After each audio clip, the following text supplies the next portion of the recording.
that was a little bit of a noodling that I would call a weekday morning noodling. Sometimes I do this just to get myself feeling a bit creative and productive and good. It's more like a feel good thing that I do. It helps me kind of jump into the zone and work in the studio sometimes. So just doing a little bit of jam, especially these corona times, as you know, I mean, we haven't met and jammed in such a long time. So yeah, sometimes I do this just to keep my creative juices flowing. So one of the things I actually wanted to talk about in this video is the whole color or character, something that's associated with the hardware realm of recording studios.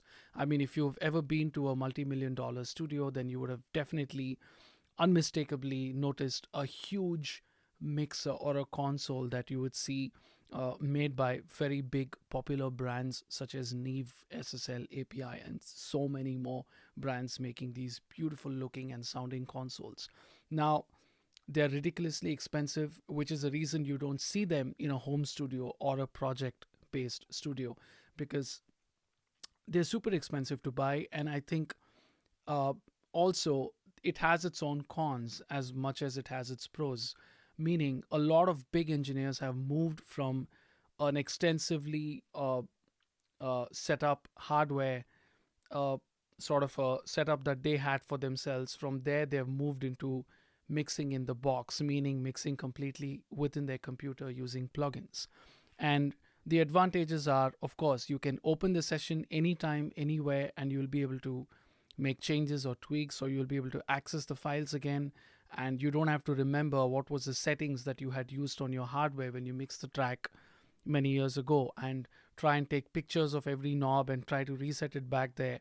And chances are it's still not going to sound the same, because if you had worked on a mix many years ago, then your hardware has aged that many years, so which means it may not exactly respond the same way as it did back then. So, and also maintenance factor is involved, and it's a bit hefty to try and maintain these expensive hardware equipment. So it's not just about buying it one time, but there's also so much more involved in keeping or maintaining such a studio. So what I do is I chose my trusty universal audio interfaces when I set up my studio here, because I wanted to be able to record multiple channels at the same time. And at the heart of everything, my studio is powered by two Universal Audio Apollo 8P interfaces, which allows me to record 16 channels simultaneously. So I can happily, more than happily, track drums. And in some cases, I've even tracked drums, bass, and guitars and stuff at the same time. And it works perfectly great. One of the reasons why I considered purchasing the Universal Audio interface is definitely because it's a great brand, it's trustworthy. And if you've ever interacted with their customer support, then you'll be so surprised. They're incredibly and insanely good. And more than anything, it's the unison technology that they offer, uh, which is sort of, I think it's like patented by them. Nobody else offers that, so it's kind of like their thing. And the plugins are so beautifully recreated. It's such faithful reproductions of these analog pieces of hardware equipment. And what it does is, the moment you load a Unison plugin onto the console app that comes within your Universal Audio interfaces, which helps you control the interface on your computer, you load a Unison plugin there. It changes the impedance at a hardware level and lets your microphone and your instruments behave as if it was plugged into these actual pieces of hardware equipment, and it does it beautifully. And I've been really happy. And when I go back to some of the sessions that we had recorded in these super expensive studios with my band, where we recorded through an SSL console, we recorded through a Neve console, and when I open it up and just do some sort of an A/B comparison, uh, honestly, the I feel like, wow, I'm able to get such close results using something as not even close to as expensive as the actual hardware equipment. So that's kind of like a huge deal.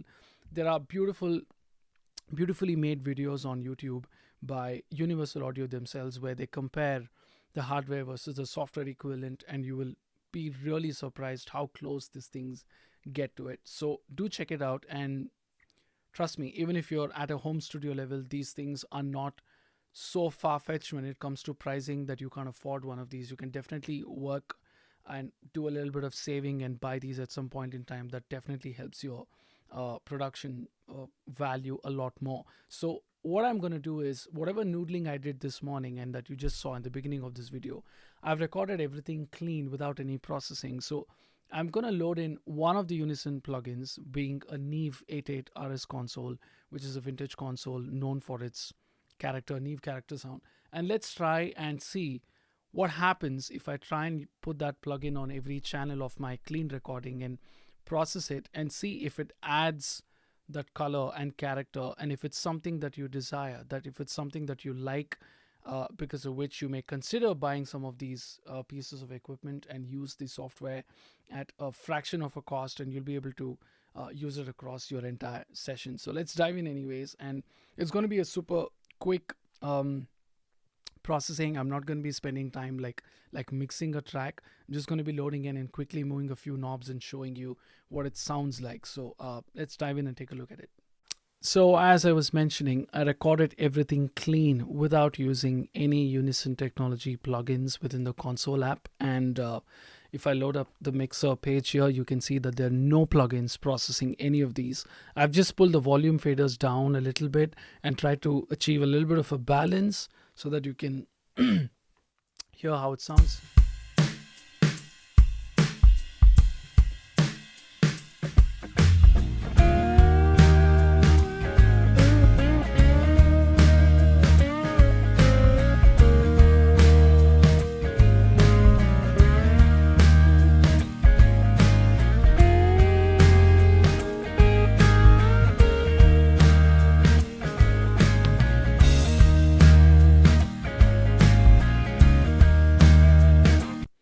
Yeah, there's some frequencies that's kind of booming in the bass and stuff, but we get to it anyway. So the first thing we're going to do is I'm going to load a Neve 88 RS on all the channels, but starting with, let's load it on the drums. And what I want to do is, first thing, switch this to a mic level instead of a line level signal, because I want to process this and use this little preamp section of Neve and try to give it that Neve-ish saturated character to the sound. I'm going to engage the 20 dB pad because I know it's going to get super loud, and maybe even drop the output a bit. And let's push this.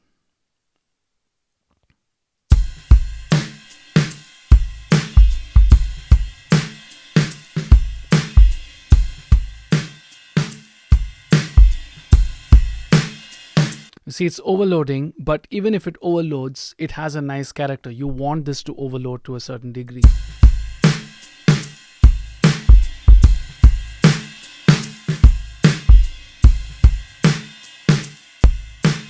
This is without anything. Super clean. This is with it. You see how I feel it kind of like jumps out at you a little more, and there is a little bit of that extra bite that kind of gets introduced, and it sounds a little more rounder and warmer compared to without. Check it out.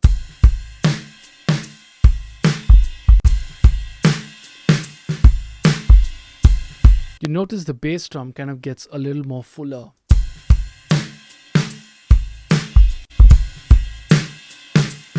Even the snare feels more fatter and nice.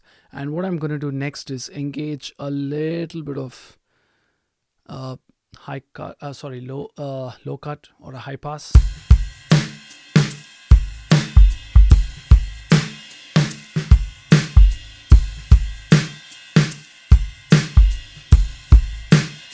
And then I want to add a little bit of compression.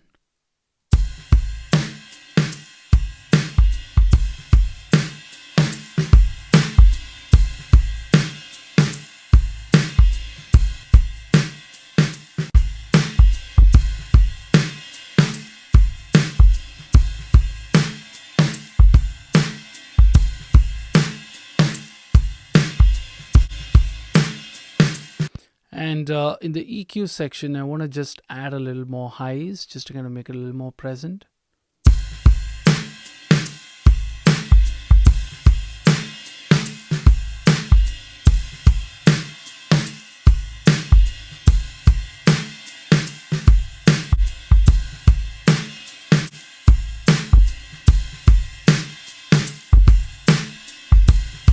And let's remove some of those boomy low mid frequencies a tad bit.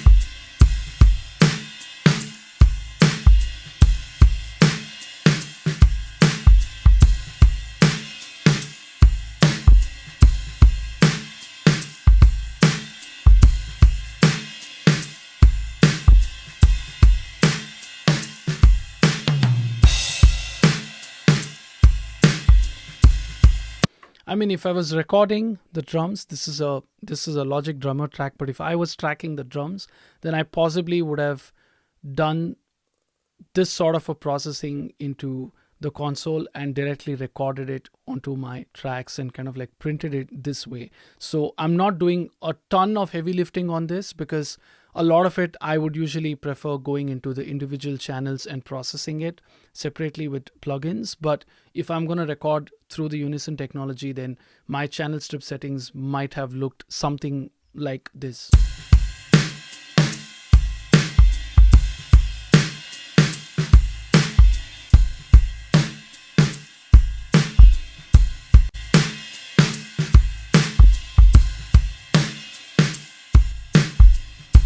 Without, with.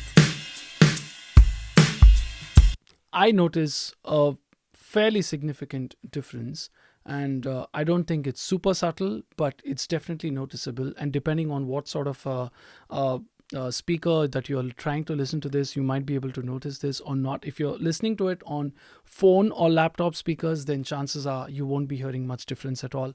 At least try and use some headphones for this. The next track is bass.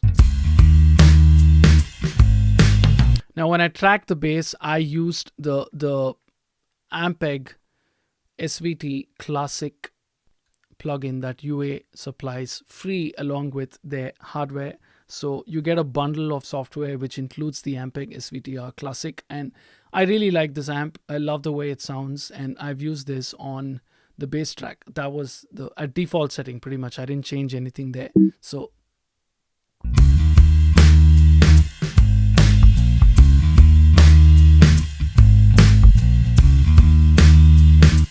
and the first thing I want to do here is again move it to a mic level signal and try and push the preamp a little bit.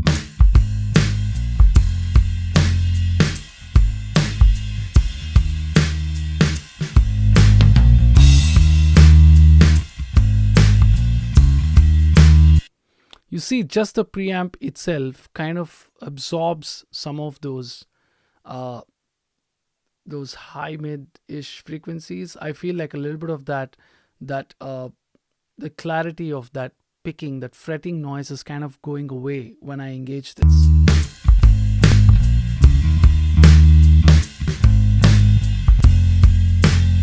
And it kind of gets a little more fatter, but we can try and bring that back using the EQ section. And I definitely want to do a high pass here, at least till about.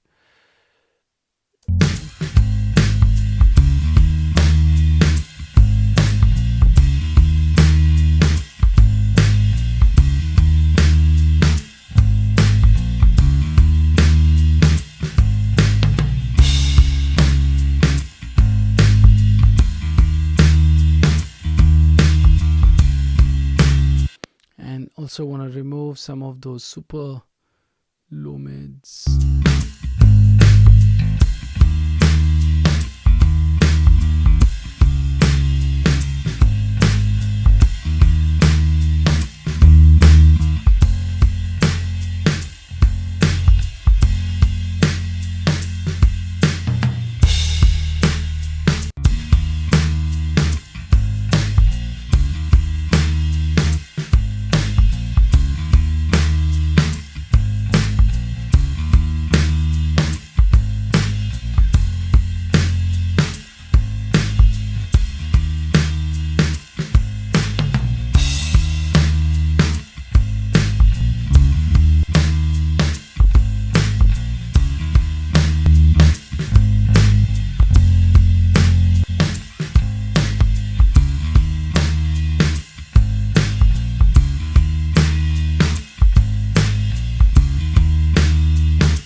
like how it has a little more bite to it and a little more fullness without without the low end kind of like going away completely, but that extra boominess that was there is definitely kind of gone to a huge degree. And then let's try and look at the acoustic guitar. I'm gonna treat or process one of the sides, and then I'm just gonna like copy that onto the other side.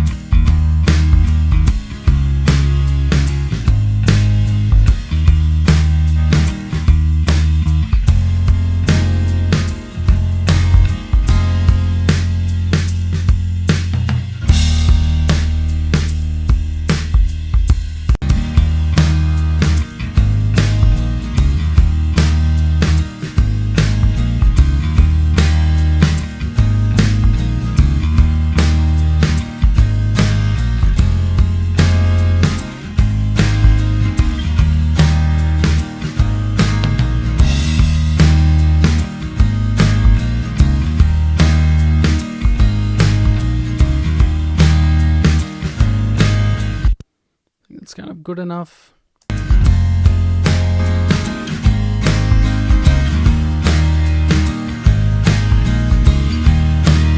One of the things I like to do just to kind of get a little bit of a separation between the two channels is if I've boosted, like suppose 1.5K on one of the tracks, I wouldn't be boosting the same frequency on the other side.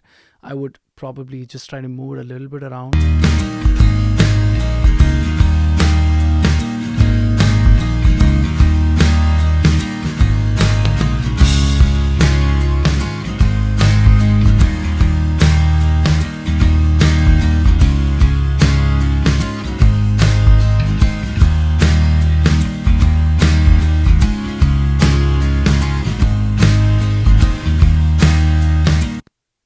Then it's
take a little bit of the slide part here.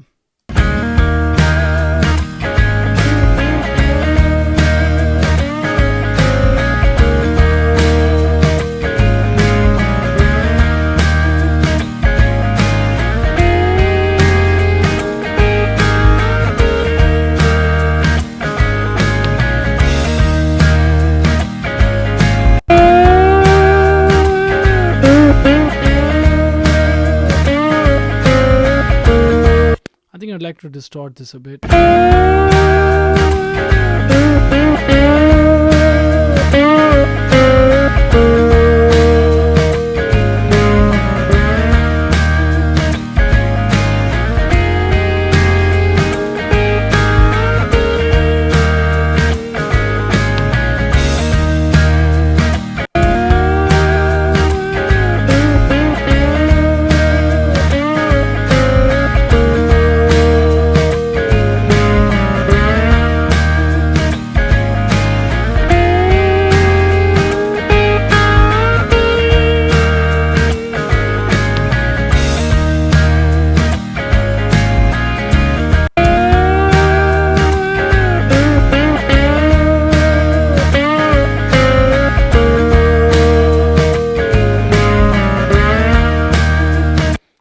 We could definitely add a little bit of a character to it. I mean, just add a little more ambience and some kind of maybe a reverb and maybe some kind of I don't know. Let's just see with the reverb. I think maybe I won't need a delay. I don't know.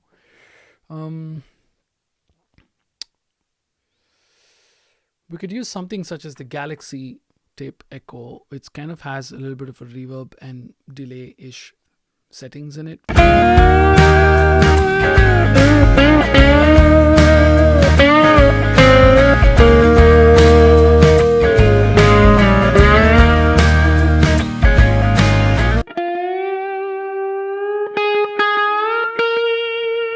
See, we can try and push the feedback a little bit.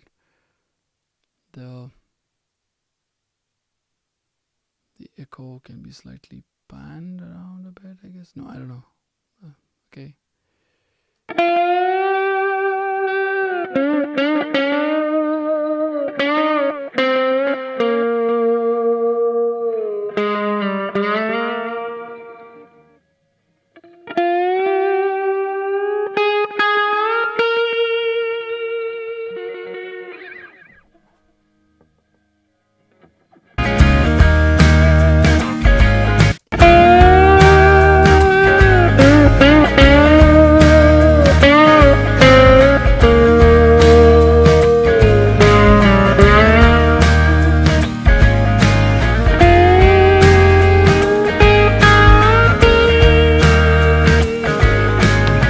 You could also try and take it a step further and use a tape machine plugin on each of these channels to try and emulate the sound of going through an analog console and then eventually recording it onto a tape machine.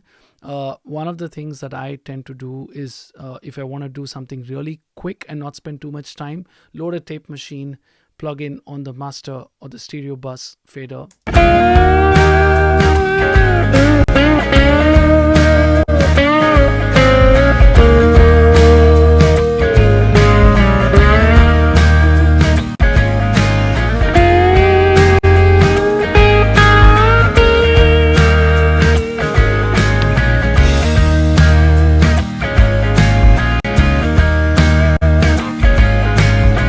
Notice how it kind of like just glues everything together, just brings everything together. So you can try the different types of tape that you can use and maybe the calibration and stuff like that. So if you're using, ideally, these preset values are pretty good. If you don't know much about it, do open the manual and read, and you'll kind of like start getting a bit of an understanding.